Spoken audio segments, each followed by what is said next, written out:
大家好，欢迎来到悦动养生。到秋冬季节啊，感冒的比较多，特别有一些慢性鼻炎的这个朋友，在这个季节是特别容易出现鼻塞，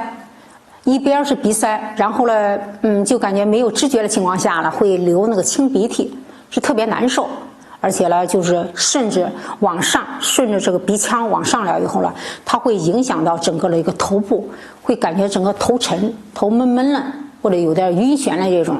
有的甚至严重了会出现一种呕吐这种情况，都会因为这些慢性鼻炎、鼻塞会引起。那么其实要想通窍，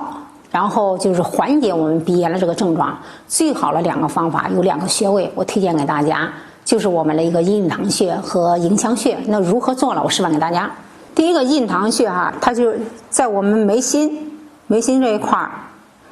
这点就是我们的一个印堂穴了。我们可以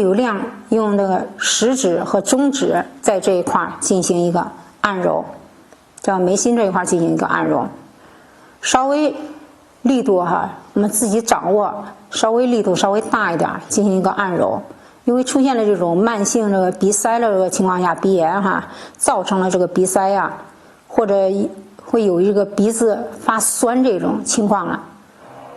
通过按揉印堂穴，它可以得到一个很好的一个缓解。这是第一个方法，我们按揉印堂穴，按揉3到5分钟。第二个穴位是我们的迎香穴，迎香穴在我们鼻翼两侧，这个鼻翼这外一指的这个地方。那我也可以用这个两指，一个食指，一个中指，在这个鼻翼这两侧这一块进行一个按揉。如果经常出现这个鼻塞，尤其是家里有孩子这种，会经常出现感冒鼻塞、流鼻涕孩子他出现鼻塞了，他会不舒服，会闹人。那么呢，我们可以多给他进行按揉我们的一个迎香穴，得到一个改善。或者是上下，我们用这个食指这个侧方，在这一块沿着这个迎香穴往上揉搓，一直搓到我们鼻子山根，